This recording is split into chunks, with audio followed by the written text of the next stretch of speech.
As we welcome our viewers to This Week in Virginia, we are delighted to have Amigo Wade on as our very special guest.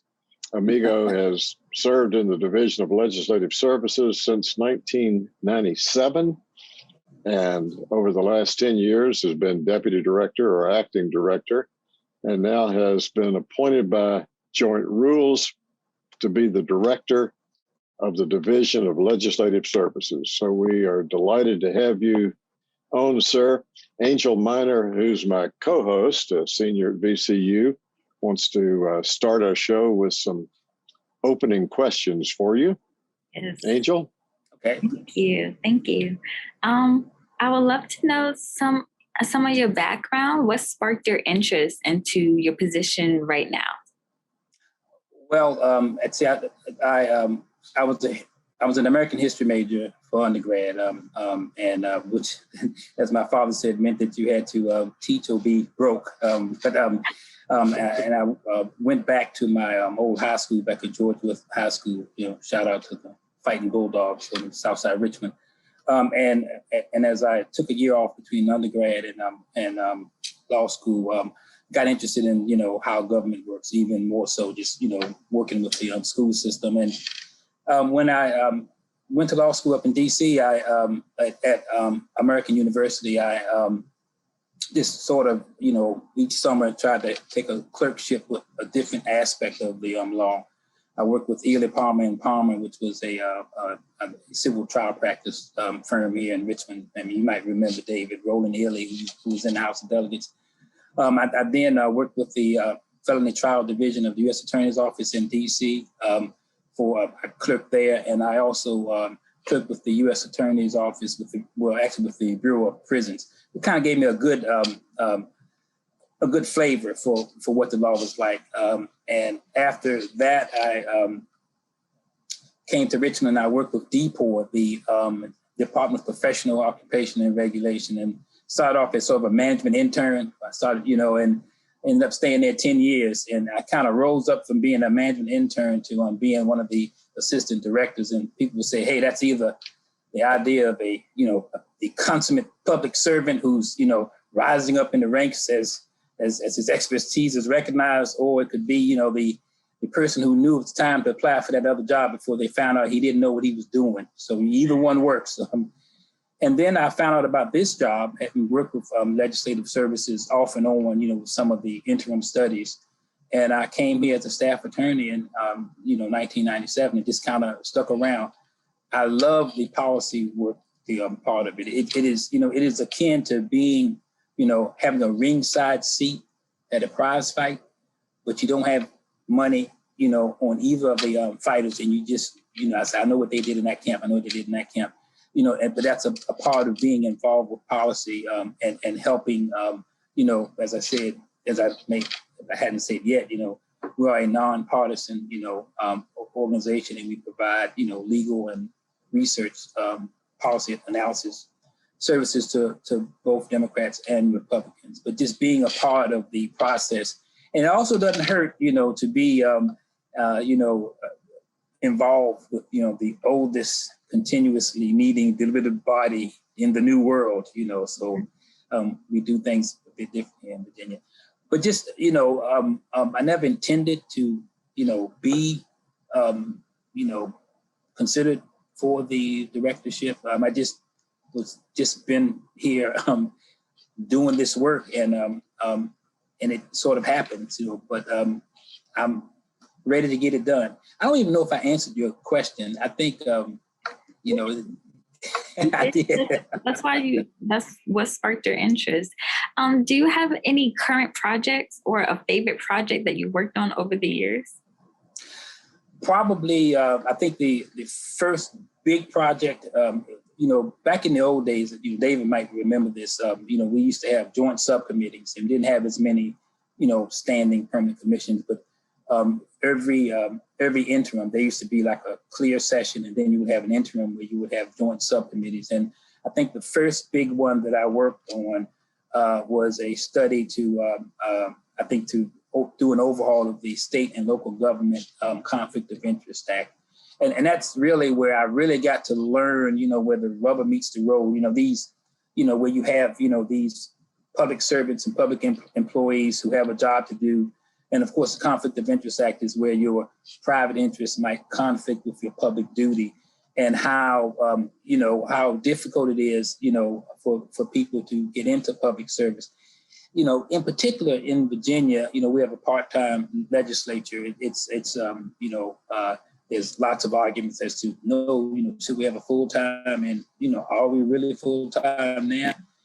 But I think that Virginia tradition of being a part-time legislature is a good one, because I've heard one member say that they have to go and live with the laws that they just passed. They have to live in the community, which I think helps to make the legislators a bit more grounded, just in terms of the practical application of some of the policy decisions that are made each legislative session. So, but I think that was my favorite project, and it may have been my favorite project because it was my first one. But over the years, there have been others, charitable gaming studies, working with the Public Procurement Act, the Freedom of Information Act, and now, the working with the Redistricting Commission. So, it's just been fun, just having a broad range of different subject matter areas. Thank you. Clearly, you could say there's never been a dull moment, because you're moving from one project to another. And let's, for the sake of some of the public who may wonder about this division of legislative services and how much of it is for the public and how much of it is strictly for the legislators, jump in and give us a summation of the part from drafting legislation and so forth that's very clearly just for the elected officials. Yeah. We our job is to provide legal services to the members of the General Assembly. So I kind of look at the aspects of what we do is, we draft legislation, and that legislation, a lot of it gets introduced, but a lot of it doesn't. And after we draft that legislation, we also staff the legislative committees that legislation comes to. So, when we're working for the members, it's sort of it's an attorney-client relationship. What I like about it, this is where what I would consider the high level of professionalism come in. David, you and Angel can come in. You can come in at 9:30 a.m. and say, Amigo, I'm thinking of this legislative draft to do, and I'll work with you. And it may be to make it so that people have to turn their headlights on whenever it rains. And then an hour later, after we've talked about that and I've started that draft, Angel, you can come in and say, Amigo, I'm thinking about legislation to make it so that you don't have to turn your lights on, when it's raining, because I think it makes people get distracted, and it could lead to more accidents. Me and the other attorneys here can work just as hard with you to formulate that legislation. And I call, statutes, legislation, they're all policy decisions, at the very highest level. It's like how we think about this in Virginia. And we do that through our elected officials. But so we provide drafting services, and we staff those legislative committees when they go through the legislative process. But then in the interim, we staff studies, and we staff standing legislative commissions. And this is where sort of David gets that, every citizen is someone's constituent. So a lot of what we do sometimes is we answer a member's question that may stem from a constituent inquiry. I've had some very interesting ones. One of them was, I'd like to bury my husband, in the backyard. I said, that doesn't sound like that should be possible. But yes, in Virginia, you can. You have to have I think it's 150 yards, from the property line. And even then, if it's closer than that, you just have to ask the adjoining property owners. But yes, in Virginia, you can bury someone in your backyard. You got a pretty big piece of our property. But that's where, we as attorneys here, we learn about what the minutia, of Virginia law is, just answering those constituent questions. So yeah, we're here for the legislators, but sometimes in helping them, we're also answering constituent questions. I was talking to a newly elected member very recently, who's not an attorney by trade, by training, and he was extremely impressed and delighted to know the confidentiality that you just described, that if he seeks to have a certain piece of legislation drafted, that's very private with him. And even as you said, someone else may be having something drafted that's completely opposite, doing the opposite thing. And that attorney-client privilege is there. And that's got to be very important to the legislators. It must be. Yeah, I think the technical legal term is noodling around an idea. And I like to call it having a zone of candor, where, every idea that the legislator has, may not end up being legislation, may not be put forward, but we want to make it so that, there is, a freedom of discussion, so that there's candor, so that, we can, I always also like to say, I'm very, being a history major and knowing how the system is supposed to work.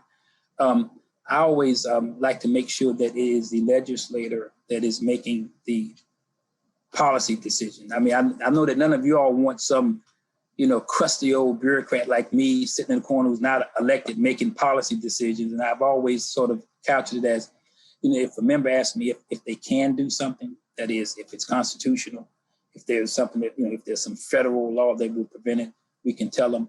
But, I'm always uncomfortable telling a member that they should do something, because that's the policy decision, and that's and they know that, and it's and that's the way it always works out. But one of the things that I always try to make sure is that we assist by providing information, providing both sides of the story. But we like for, but at the end of the day, we want the elected official to make that decision, as to the policy aspect of it. So and I want to make that, a key part of what we continue to do going forward with the agency. When I think about the way you also interact more with the public, what comes to my mind very quickly is the Virginia Register of Regulations, where something that's really out there for all of us in the Commonwealth if we know about it. And Amigo, we need to make sure that people know that they can go on your website, even though that you work for the legislators, they can go on your website and they'll see a half a dozen different areas in which you all work. And one of them is it's called the Central Repository of Statewide Regulations. Right. And then you put out a register of regulations that people can tap into and can find out about regulations as well as about what's in the code. Yeah, it's look at it this way, just in terms of the way, that statutes, and remember, policy statements, at the very top, you have the state constitution, very hard to amend. Under that, in the next tier, you have statutes, state law. But then under that, you have regulations that are promulgated based on some delegated authority. So the big difference with regulations is that they are promulgated by administrative agencies and boards, which don't have any elected officials, in there. But a regulation, has the power, especially if you are operating in a regulated activity, it has the power of a statute because it has the power to control private behavior. So, and then you look and say, wow, you have these unelected bodies putting forward all these regulations that are controlling my activity. And it's a free society, but there are lots of controls. They're appointed by the governor, who's in the executive branch. Every time the legislature goes into session, they can change that enabling statute to take away that power. And of course, you can appeal final decisions to the court system. So there are some very real controls. But your point, Dave, is that if you think that, for every, statute, I'll give you an example, the Board for Cosmetology, it's created statutorily. And it says there shall be a Board for Cosmetology. And at some point in their powers and duties, and everything has to be found in that delegated authority, those powers and duties, it gives them the power to promulgate regulations. Now that's when they go through the regulatory process, and promulgate regulations. There may be 10 or 15 regulations for every statute. That's sort of where the rubber meets the road. The statute may say something like, that the Board for Cosmetology shall promulgate regulations to make sure that utensils that are used are sanitary. Well, then the regulations might say, okay, this is how hot the water has to be. This is the type of bar. So, you can see how they can be very specific. And we are the repository of all those regulations, and they can be accessed through the website. And thanks for bringing that up, because that's something that a lot of people don't know. We also have the Freedom of Information Advisory Council housed within the agency, and that's a service that we provide.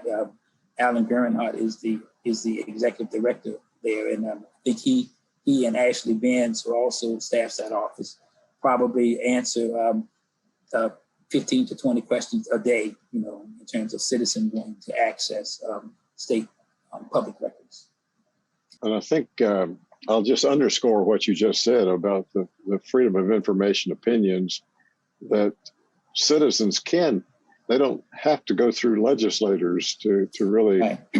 to raise an issue there. To get something drafted, that's the legislators. But for FOIA, it's something that I guess anyone in the Commonwealth can reach out and ask for an opinion. Right, and it's also and I think I want to go back. When I said that we don't just draft for legislators. We also draft for the executive branch agencies, right. And typically yes. through the secretariats and the governor's office. So we it's a little bit more expansive, but yes, individual citizens would have to, if they have an idea for legislation, would have to go through a legislator or someone in the governor's office or through one of the secretariats. To go back again just a moment to the regulations. Mm-hmm. When any of us have a conversation with someone from another state, they might say, well, that part of the Virginia law doesn't have that much. I mean, I've had people say to me, if you look at such and such a state's law, it's got all of this information in it. And I said, well, in Virginia, for the most part, it's just exactly like Director Amigo Wade said, that the legislative part can be very simple, delegating authority to some agency to promulgate regulations that fills in all the gaps. And I'm sure as a student of history and as someone practicing it, you learned that way back when you're working in DPOR. When DPOR, gosh, the amount of regulations out of DPOR are I don't want to say 10 times or 20 times or 100 times as much as what you would find in the Code of Virginia for those different professions.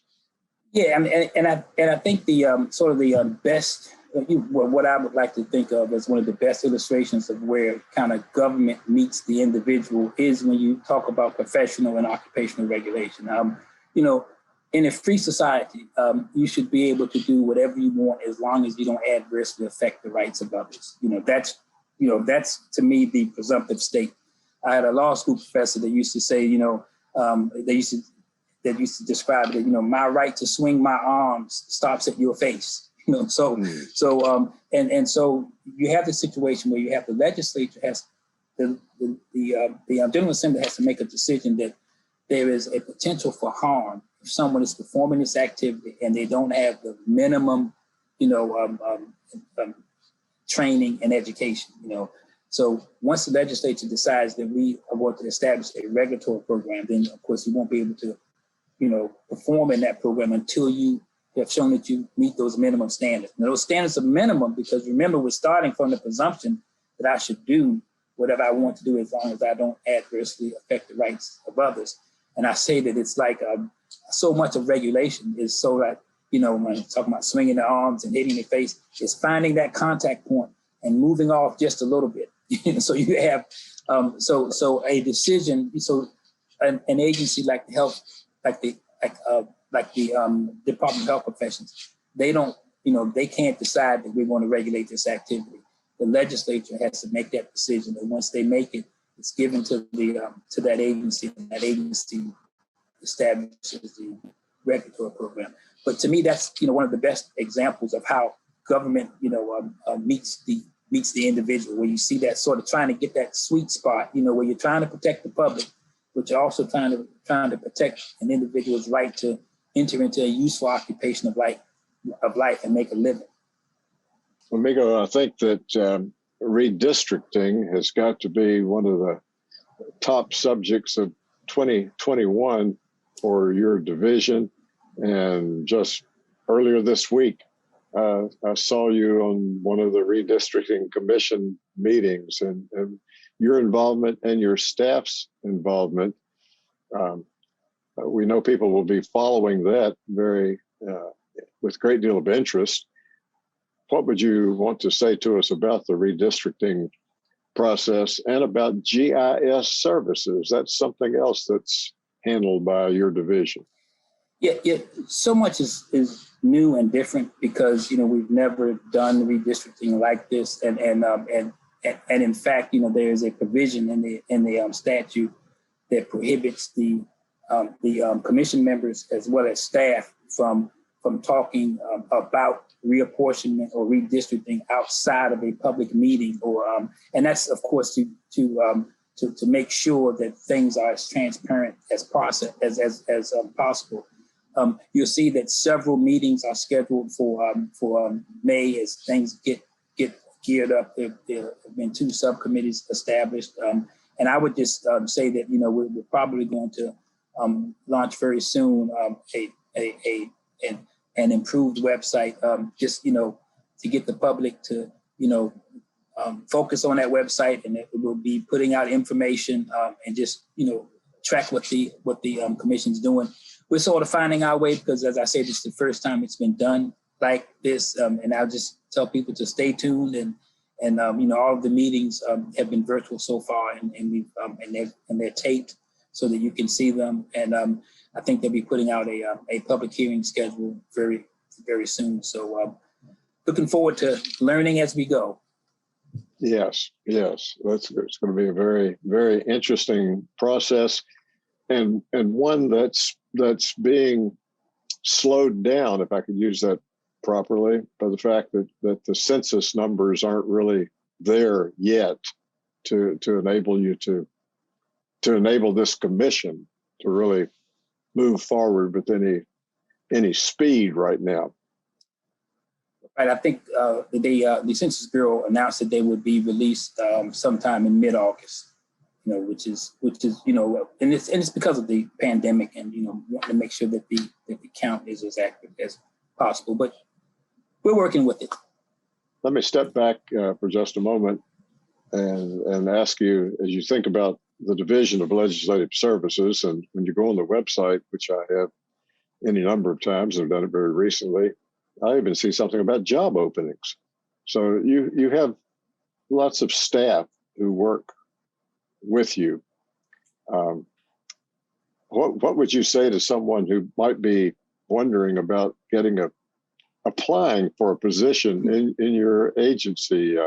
How many colleagues would they have? It's a fairly large law firm, if I want to refer to it that way. Yeah, we have we're about 58 employees. I keep saying that because, you know, we have some part-time employees that we bring in, you know, during the legislative session. We have 26 attorneys, and those attorneys are broken up into subject matter areas, and, you know, every year they get more and more subject matter knowledge. So it's you know, if you're in law school and you're interested in, you know, policy analysis and sort of providing the you know, I call it more, you know, not litigation, but sort of being a counselor at law, where you kind of counseling and, this would be a good option. As I said, I came here, I was with DPOR for 10 years and I came here in 1997 and have been here since. And I love what I'm doing. And I like the work and how I get to work with members as well as members of the public with the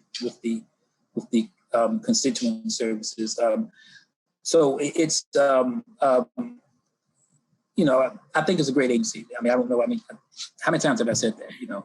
That's why I sound like, hey, what is he shilling his agency for? Yeah, right. It's sort of a niche area in the practice of law, and probably someone who's interested in history, as you came out with the undergraduate history major, would be interested in. And I tell you, just from 1997 to 2021, we've seen any number of changes in the old Commonwealth of Virginia. And so it's not just ancient history that someone would be working with if they work with legislators in the Division of Legislative Services. Yeah, there have been, several sort of pretty heavy, what I call heavy duty policy issues. From I worked on the casino gaming bill, which was something that was almost 9 years in the making, and you could see how each year got a little further. Of course, you know about the marijuana legislation, but not just that. In housing, eviction diversion. There's just been a lot of policy activity, a lot of changes in statutes, and it's been great to be a part of that. Just working with the legislators, and as I said, we don't have an interest in the ultimate outcome. We know that we've done our job. We've given the best policy analysis, the best legal analysis to the policymaker, and they go out and do the hard job, which is, getting it passed. So I don't give a bonus to members for, hey, you had 100 pieces of legislation passed, and I don't dock pay for someone to say, hey, that bill didn't pass, it failed in committee. Our job is done when we get a good quality piece of legislation that fits properly in the Virginia Code and gets the member what he or she wants in terms of the best possible product, so that, they get to try to get that policy change made. Director Wade, we thank you very much for being on This Week in Virginia. I guess you'll always be amigo to me as I am David to you, because we've known each other certainly from the 1990s. And hey, but Angel, you just can't say my friend amigo, because that's redundant. That's right. Boom, I'll be here all week. Right. But Angel Minor and I thank you very much for the work that you do and for laying it out for all of us to see on This Week in Virginia. And best to you as you move on forward into 2021 and 2022 and the years beyond. So thank you very much. Thank you. And y'all have a great day. Thank you.